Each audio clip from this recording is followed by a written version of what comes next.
All right, hi. This is Mike's. Just a little tech tip of the day on how to do a master cylinder. We've got a Toyota Corolla here, family members. Here's the old one. Here's the new one. Okay. Of course, when you're replacing this master cylinder, the plastic piece might look a little different, so long as it clears the hood, and in this case, it does. A couple things you want to think about: ABS. Some cars came with ABS. Some did not. This one was built in Canada. It did not come, this is a 99, did not come with ABS. Um, while I was researching this whole thing, I discovered a tool.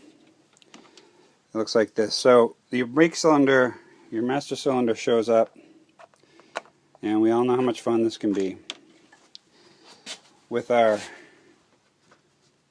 little plastic inserts. Well, you can go down to the store, and these little inserts come, this little unit comes with these are like little needle tips. You put this thing together, what happens is you bring it into one, and then to save yourself a lot of grief, what you do is you, this comes out, set that aside. I don't have, in this area I don't have a workbench, but the idea is you put this into this, and then you want to prime it to get the fluid into the master cylinder. It saves you a lot of pumping with the pedal. Okay, so the idea is when you push on the brakes, all the air comes out, goes back up into here, and you repeat the process. Just make sure you don't go below the min, and you keep it just all on there once it's primed through. That way, when you're ready to pop on the brake lines, it saves you a lot of trouble. Of course, you're going to have to bleed all the brakes anyways, but here's a picture of what it looks like all out.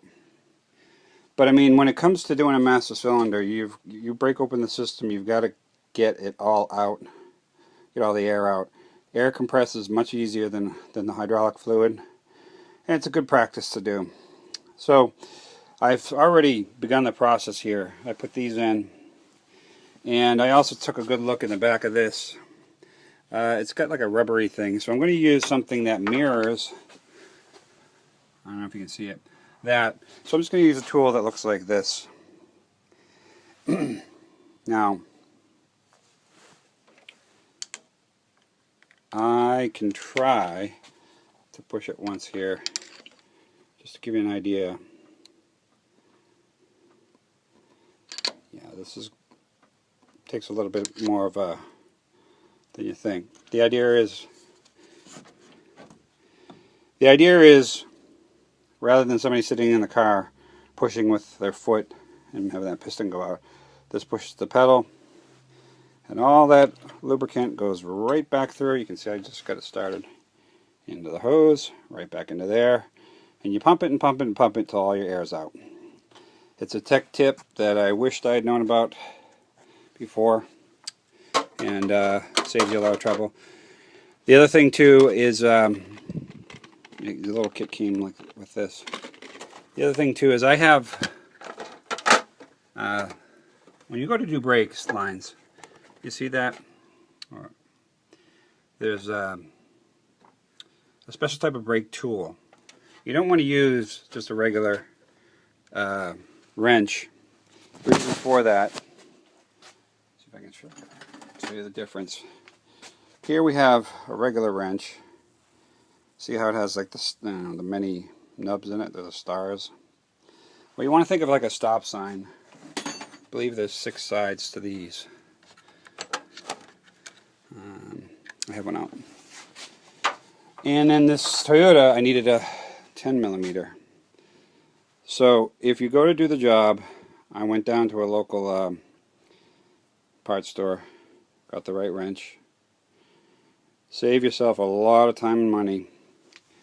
The other thing I did do is I briefly took some propane, not MAP gas, and I just heated up just for a second these guys here. Just don't burn anything in the car. But everything came loose beautifully.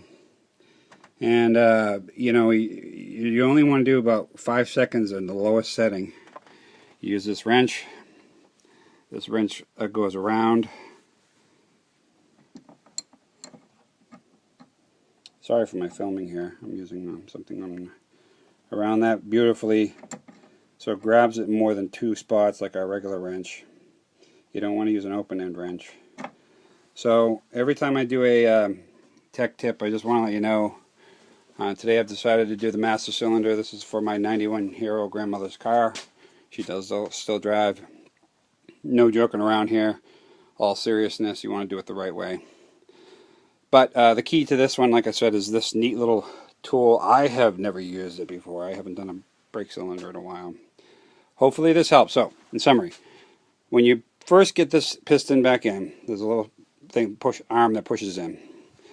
If in the old days I just used to have somebody pump and pump and pump, and all the air used to go down through all the lines and everything. This, it's a $10 thing. You go down to VIP. I can't. My hands aren't free to do it right now to push it. I tried, but you can see just by priming it that way, you get it all the air out of it. Leave it on. Leave it, just set it like this. Leave it on. Put it back on the car.